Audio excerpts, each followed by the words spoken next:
Hello and welcome back to Race for the White House, our show on the latest from the American political landscape. On today's episode, we've got a range of stories from you. From Republican Vice Presidential nominee J.D. Vance's visit to the southern border of the United States, to Donald Trump's donations to his political opponent Kamala Harris. We've also got an extremely important interview for you with American journalist Sabrina Siddiqui on what the US election will mean for India. So let's get into it. Our first story is about Republican Vice Presidential nominee J.D. Vance, who recently visited the southern border of America. That's important because America's border with Mexico has been at the center of an immigration crisis for some years now. Millions of immigrants and asylum seekers have been arrested by US authorities for trying to cross the border without prior authorization. In fact, since Biden became president in 2021, around 6.3 million individuals are being detained for crossing into the country illegally. Just in December 2023, 250,000 people were detained for this reason. There are a number of reasons for these massive numbers of immigration, but mostly massive numbers of asylum seekers are fleeing economic instability and violence in Central American countries like Venezuela, Nicaragua, Haiti, Cuba, Ecuador, Honduras, Guatemala, and El Salvador. There is also illegal immigration from China and India. Now, these numbers have been falling consistently over the course of this year. This came after the Biden administration signed an order deporting asylum seekers without actually processing their claims. Now, unsurprisingly, the border question has become a hot-button political issue. Trump's Republican Party has sharply attacked Biden for his inability to tackle the crisis. The Republicans are trying to argue that this immigration crisis is draining the country's public services and also raising crime numbers. Since Kamala Harris became the presumptive nominee of the Democratic Party, Republicans have tried to link her to this border crisis. They've even taken to calling her the border czar. And it's true that Harris was assigned the responsibility of working with the Central American countries in question to address the root causes behind mass immigration to America. But her defenders argue that this was a limited role, and that ultimately responsibility for border management lies with Homeland Security Secretary Alexander Mayorkas. This is partly why J.D. Vance is at the southern border. His goal is to talk up the Trump administration's record of taking on the border as compared to Biden's perceived weakness on this issue. Thanks so much, and thanks to all of you guys for doing what you do. It's hard to believe until you see it with your own eyes just how bad the policies of the Kamala Harris administration have been when it comes to the southern border. They stopped deportations on day one. They stopped construction of the border wall on day one. We see the border wall sitting here, ready to be completed behind us, and that can't happen because of Kamala Harris's administration. They reinstated catch and release, and they stopped remain in Mexico. So all of these asylum claimants who come to our border, they can now get released into our country because they're not forced to stay in Mexico while we adjudicate their asylum claims. And we have to remember that as terrible and idiotic as these policies were, they cause real human beings to suffer. Moving on, in the wake of Joe Biden dropping out of the presidential race, Donald Trump has now swiftly turned his verbal attack machine on to Vice President Kamala Harris. But as the Republican nominee refocuses his campaign to target his new rival, there is one awkward truth he'll have to face: Trump's donation of thousands of dollars to Kamala Harris's campaign. Now, America's right wing says that this is fake news. But is it?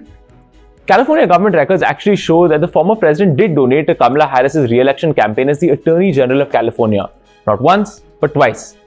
Records show that Trump contributed $5,000 in 2011 and followed up with another $1,000 in 2013. Moreover, Trump's daughter Ivanka Trump also donated to the campaign, contributing around $2,000 in 2014. Harris was elected Attorney General in 2011 and re-elected in 2014. She served until 2017 when she was sworn into the United States Senate. Now, the spotlight has also been raised on the angle that Harris's Democratic opponent at the time was investigating whether Trump was attempting to influence the state's probe of Trump University. The now defunct Trump University promised to teach its students the secret of success in the real estate industry. The varsity was facing a class action lawsuit over alleged false advertising and high-pressure sales techniques to lure students for free workshops before selling them access to expensive seminars. Democratic Senator from Florida Jared Boskowitz even posted a photo of the check on his X feed with the words, "This was a wise investment." Some reports also say that Harris redistributed the donation by giving the funds to a non-profit organization focused on the civil rights of African Americans. But the existence of around $8,000 of Trump money finding its way into Harris's political coffers may hound Trump on the campaign trail, just as it did during the 2020 presidential campaign when she was Biden's running mate.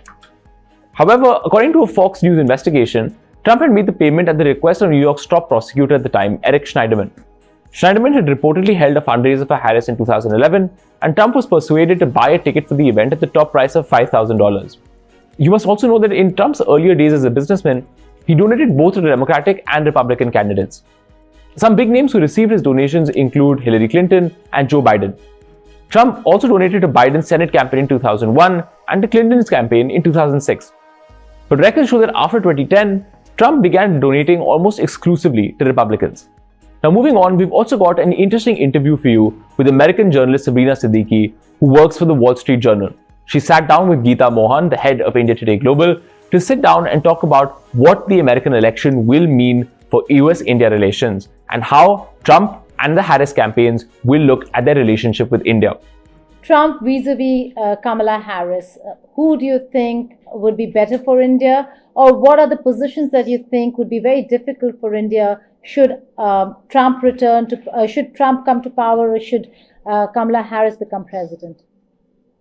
I actually think that both the Trump administration and the Biden administration have been incredibly friendly toward India and prioritize the US-India relationship. I don't think you're going to see a lot of meaningful change. I think that the Biden administration, of which Vice President Harris is a part, was obviously very focused on forming a closer alliance with India as a counterweight to China and its influence in the Indo-Pacific. So, you saw obviously the Biden administration host the state visit for Prime Minister Modi and forge all these deals across issues like trade, climate, technology. And I think that would continue no matter who is in the White House come January, whether it's President Trump or former President Trump or Vice President Harris. I think what you might see, and we saw this with President Biden, of course, is a little bit more scrutiny over India's position on the Russia-Ukraine war. If it's Vice President Harris, wanting India to, be more, I think, wanting India to be more critical of Russia's invasion of Ukraine and maybe scale back some of its defense partnership with Russia. And you may see a little bit more of that focus that you saw under the Biden administration of, when it comes to issues of human rights, free speech, democracy. But fundamentally, the relationship is not going to change, whether it's former President Trump or Vice President Harris. Both, I think, Republicans and Democrats see India as a vital partner to the United States and I think want to continue on this path of forming a much closer alliance between Washington and New Delhi, not creating more distance between the two capitals. Well, trade cooperation under Trump could become a little more difficult, Sabrina, given that he's already said in one of his rallies that he's brought back the Harley-Davidson question on the tax and the import duties. So India already contemplating how would that look for India should Trump come back to power. That certainly is an area of concern for India when it comes to trade, because India certainly wants to go ahead, forge stronger trade ties with the United States of America. Now, time to get you some quick updates on things that you might have missed. A virtual voting process kicks off on Thursday morning to formally designate Vice President Kamala Harris the official nominee of the Democratic Party for the presidency. Harris is already deemed to be the presumptive nominee by the Democratic National Committee on Tuesday after she emerged from a process laid out by the party's Rules Committee to become the only qualified candidate. The results of the virtual vote will be announced on Monday. Thus, Harris's official nomination will come 2 weeks ahead of the Democrats' in-person convention starting in Chicago on August 19. Nearly the entire Republican Senate conference came together to denounce the Biden administration for what they describe as an arms embargo against Israel, as the country's war with the militant group Hamas rages on. Last month, Israeli Prime Minister Benjamin Netanyahu called out the Biden administration for the weapons delay, saying it's inconceivable that in the past few months, the administration has been withholding weapons and ammunition to Israel. Earlier this year, lawmakers passed a $95 billion supplemental foreign aid package with assistance for Israel, Ukraine, and the Indo-Pacific. A New York appeals court on Thursday denied former President Trump's request to lift the remaining portions of the gag order imposed upon him in the New York vs. Trump case. Trump was found guilty on all counts of falsifying business records in the first degree. The former president and Republican presidential nominee has pleaded not guilty. He is appealing the ruling and has asked Judge Juan Merchan to overturn the jury's verdict. Vice President Kamala Harris delivered the eulogy for the late Representative Sheila Jackson Lee at Thursday's celebration of life at Houston's Fallbrook Church, but made one notable slip during her speech. In perhaps what could only be called a Freudian slip, she referred to herself as the president. Harris touted Jackson Lee's work for women's rights, voting rights, LGBTQ rights, and making Juneteenth a federal holiday. At that moment, Harris stumbled and said, "As president, it was my honor," before correcting herself. Take a look at that awkward moment as we leave you with this viral moment. So take a look at that awkward moment as we leave you with this. This has been Shashank Mattu for India Today Global for our new episode. Take a look at this awkward moment as we leave you. Take a look at this awkward moment. Thank you so much for watching India Today Global. I'm Shashank Mattu, and thank you again for watching Race for the White House. She touched the lives of people all over our country.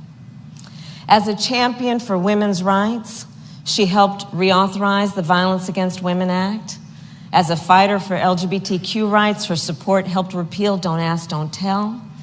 As a lifelong advocate for our nation's children, she founded the Congressional Children's Caucus. And as a leader who believed deeply that America's true and full history must be acknowledged and honored, it was Sheila Jackson Lee whose bill made Juneteenth a federal holiday, which as a United States Senator, I was proud to co-sponsor, and then as Vice President, it was my honor, with the President, it